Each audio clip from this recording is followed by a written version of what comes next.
This is Lauren. This is Trey. And this is the Partnership Podcast. Good afternoon. Good afternoon. Okay, so question for you. Yes. Quick podcast. It's super quick. Just shorty quickie. Quick as fuck. Cutie. So you're starting to get a lot of, and please hop in here for better phrasing, a lot of dickheads on the internet, mostly men, shit talking you based on what you say about female empowerment in like a 40-second clip based on a longer conversation. It bothers me. It's new. This is new. It's new. You dealing with this type of shit. It bothers me. I can feel myself stepping into your domain of like, you don't need this in your life. And then you at the same time saying, this can be a good thing for a variety of different reasons, also to get the conversation going. Okay, so what this is, because it's stressing the fuck out of me. And it's not you. Mm-mm. It's dickheads on the internet, but I always knew this was coming because you've shared like, oh, Trey, you've said this was coming, which is like, this was coming. Which sounds like something I would say. Okay, now it's here, and I'm bothered by it. What's the solution? How do I stay in my own fucking lane? How do I put the force field around myself where this doesn't absorb or like... Because my mind goes to like, babe, yeah, you have enough shit on your plate. Bunch of dickheads from the internet commenting on what, a 20-second, whatever. Okay, right, so right. What's my role here and what's my job? What's the solution for me? So let's brainstorm this in lifetime. That's my favorite word. It's my favorite word to cause Trey to do that. So option one is I just don't tell you, which for me it could be privacy. It feels like then I'm stepping in your domain and protecting you from something that. And also one of the original things of this podcast agreement was that I don't read the comments because I truly don't wish to engage. Right. So option one is I don't tell you. If I choose that option, I probably should have somebody else to tell or somebody else to see them. But it is okay if that doesn't need to be you. So that's option one. I will tell you that does lead me to feel like I'm out front, like I'm Rose on the front of the Titanic, and I feel the things and you don't know what's going on in my life. So I don't know if that feels as good to me, but I can negotiate that if that needs to be the option that you choose. Option two is when I tell you, I could absolutely frame it up first as, hey, we could have a name for it. Got some banana peel, tomatoes thrown. What do they throw at people on stage when they don't like what they're doing? Right? Produce. Tomatoes. Got some produce thrown today. And then you could say, want to share? And I could say like, yeah, I'd love to share actually. That would make me feel seen. Or no, don't need to today. Or I could say, yeah, I can share, but I don't need anything from it. Almost like a listening turn. Mm-hmm. Got some produce thrown. My mind immediately goes to how do I solve this? And then I can totally feel myself stepping into your domain. Yeah, I don't need you to solve it. Yeah, and it's this is just new. It's new right now. And listen, this is how the internet works, which you know from your movie acting days. It comes and it goes. It was 1999. The internet wasn't a thing, honey. I don't know from the moving acting days. God damn it. 99, babe. Things come and they go. Like people, there was a real, still doing well, where I'm talking about generational trauma being stored in our bodies through epigenetics. And people were wild in those comments. And now guess what? It's calmed down. It's calmed down. It comes and it goes. Okay, so the not tell you at all, have another person, that's an option. That's an option. Not say produce. Yeah, say like I'm getting tomatoes thrown at me. That's an option. Any other options? An option is you single-handedly go in there and you fight all the bad guys. And you say, stay away from my wife. Okay, that's which you might be feeling primally that you want to do. But I'm like, honey, if we were all sitting in a room, we'd probably all have a fun time together. That's the saddest part about the internet, is that I bet we agree on more than we disagree on. You know, like I think people are hungry for interaction and for help. And I think I'm offering help, but it's not the help they want to listen to. So it's fine. It's fine. Okay, so an option is you go in and you fight all the dragons. An option would be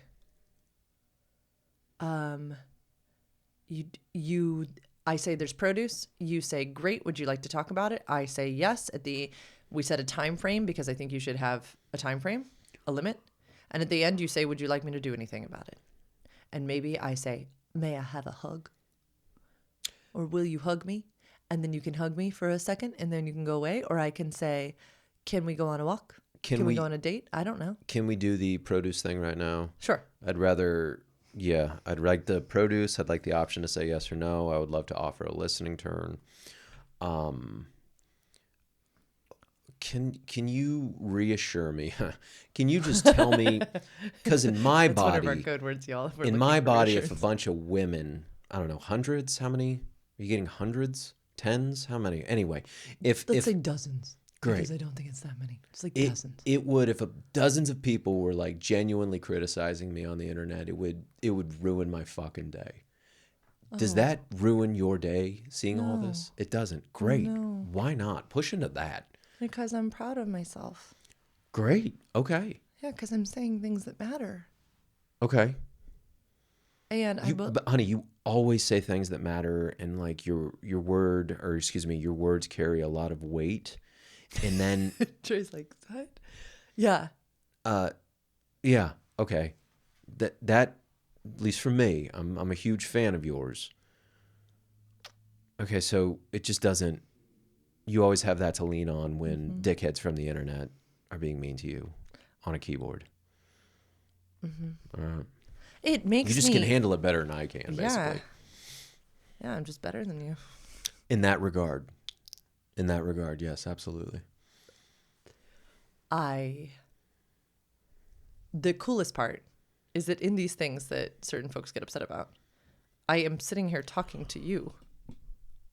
Like, most of these things are not like the content I just create, like sitting in the chair. I mean, yes, sometimes that stuff does pick up traction, but the stuff that gets the most traction is me sitting in this chair playing footsie with my straight white male husband.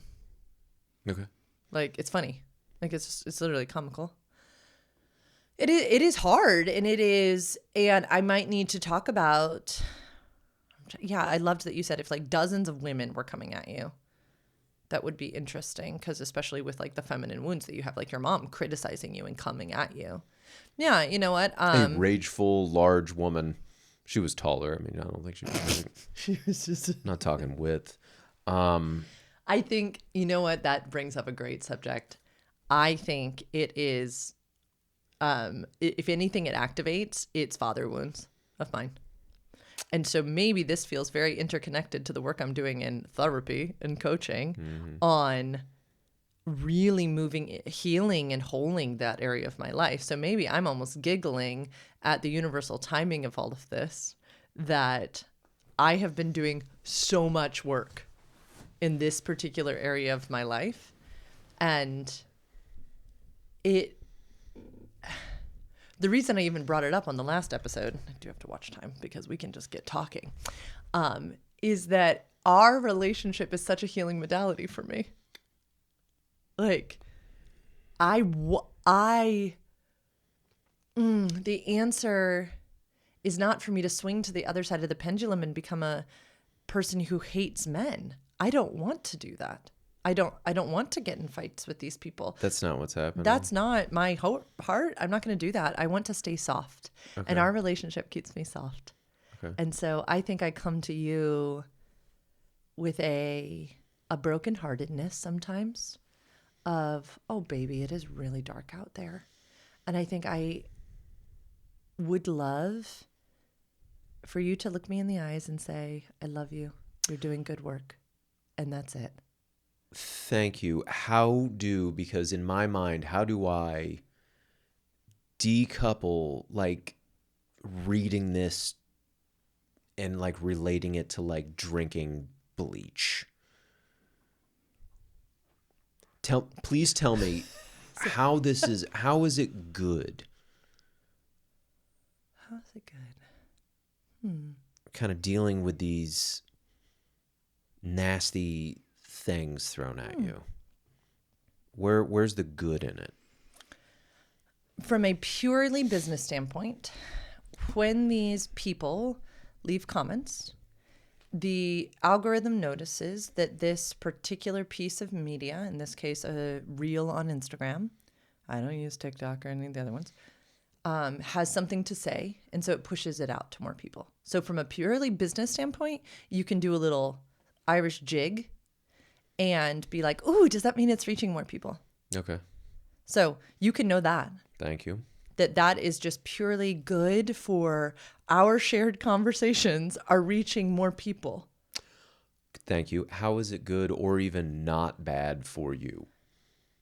So how is it like neutral or good just for you and your psyche and your heart and your well-being and your immune system and your nervous system? I'm done talking.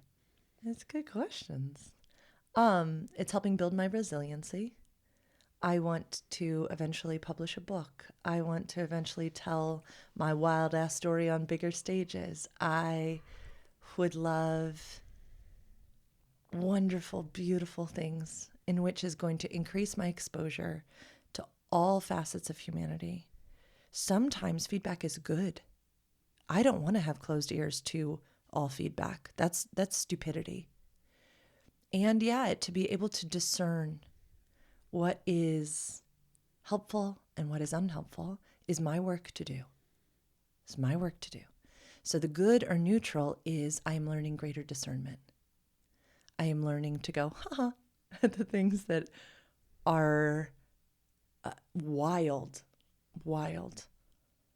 I tried to, with one of the people on there, I noticed they were into fitness. And so I tried to make, I tried to approach it with like a really like, we're the opponent stance, not a victim stance. And so I tried to engage and said, hey, I see you're into fitness. You know, the way I approach desire is how, you know, somebody's desire for more sex is this, I think, similar to the way somebody would approach helping coach a person to PR a deadlift. We would also be working on strengthening and lengthening so many different muscle groups to support this deadlift. We would approach it holistically because we know that that supports the overall well-being of the athlete and the goal they want to achieve. It's the exact same way I would approach a desire discrepancy. What was their response? I've read Come As You Are. I know everything about spontaneous desire and responsive desire. You're missing the point. So it's okay. But I was proud of myself. And then after their comment, I was like, okay, like I tried to engage. Good. I was proud of my engagement. And that's not a dickhead. Was it, am I missing something for that comment? Like, did it start as a dickhead comment? No, it's fine. Everything was fine. What I'm saying is I was discerning. What I need you to see is that it is my job to discern dickhead comments from, worthy opponent comments, people who are confused, people who do want to have connected sex with their spouse. That's mine to do. I don't want to be, because of my daddy issues. This is where the good is. This is where the good. Stick with me. That because of my daddy issues, I don't want to hear every rebuttal from a person in a male body as a dig, as a dickhead comment, as this. That is my work to do as I heal and whole. Okay. Does that make sense? Yeah.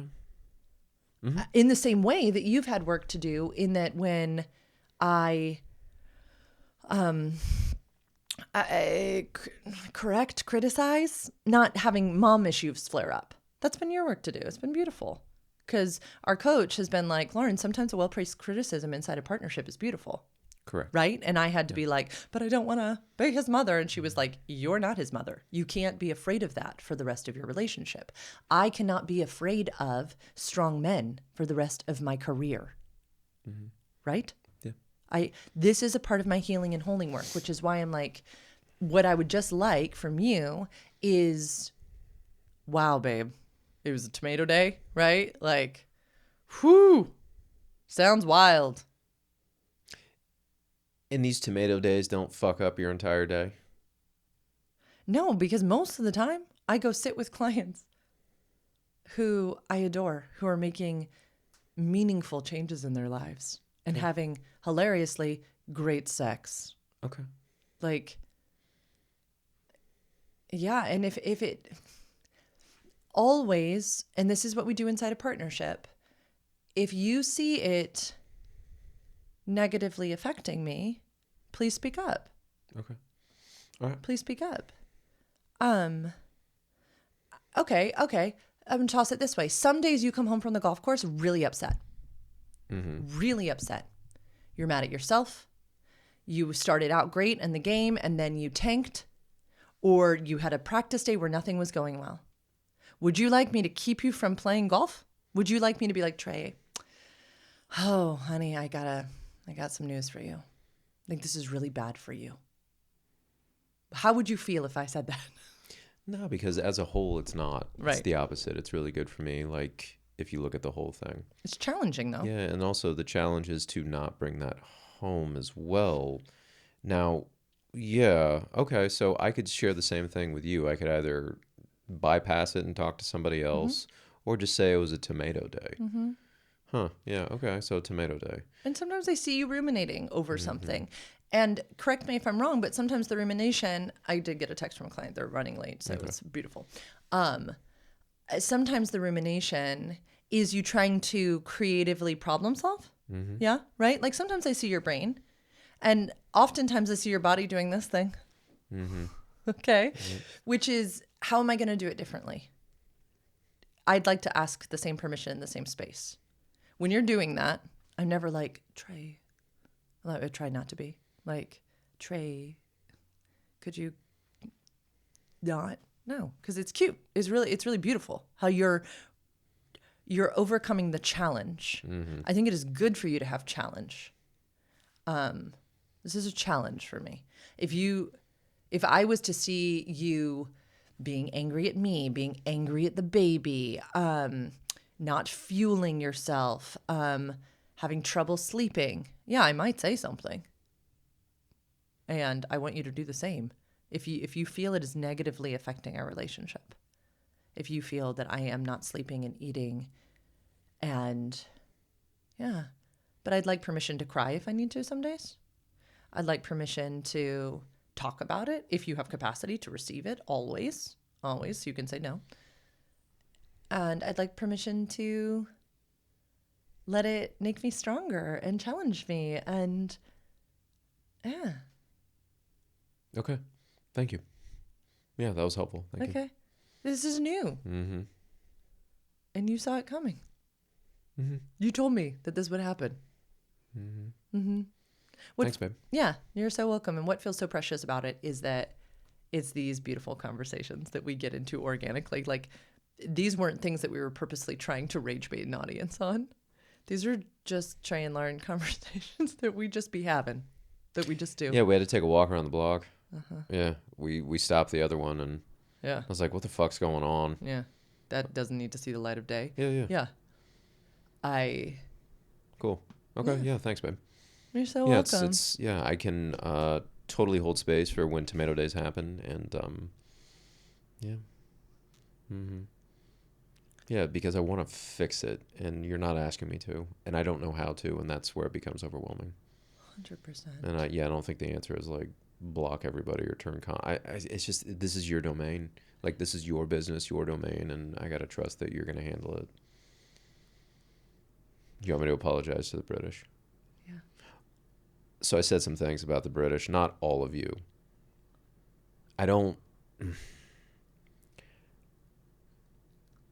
respect your country, but that doesn't mean I don't respect.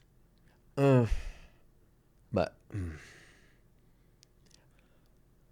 I haven't forgotten what you people did. And also, in my defense, you're the only people that I can just openly mock. No one's here to support you. Nobody cares. See, if I say this about the British, I'm not going to get any comments. Okay, thanks a bunch. Thanks. I hope that any of you listening today are able to use this produce throwing, tomato throwing in regards to other areas, because I think probably most of you have relational dynamics that are, how do I say this?